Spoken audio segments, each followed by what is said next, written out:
হাজারো মানুষের ঢল মিছিল করছেন না?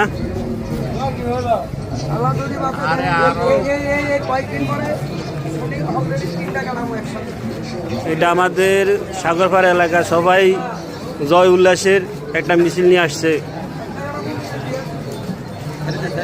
হ্যাঁ অবশ্যই ইউটিউবে তো সবাই এখন খুশি, সবাই খুশি মুহূর্ত আমরা উদযাপন করতেছি। আমাদের জন্য এখন আবার নতুন করে আজকে ঈদ মনে হচ্ছে। হুজুর আজকে আপনার তো ঈদ মনে হয়, আজকে কি ঈদ মনে হচ্ছে এখানে? ঈদের চেয়ে বেশি না? নাস্তিক সরকার পদত্যাগ করছে মানে ঠিক আছে। দেখছেন দর্শক, মানুষ কত কষ্ট হয় এই কথাগুলো বলে, এটা তো আমরা বুঝি যে মুখ খুলতে পারে না, মুখ খোলার চেষ্টা করছে। এই যে সবাই টিভি দেখতে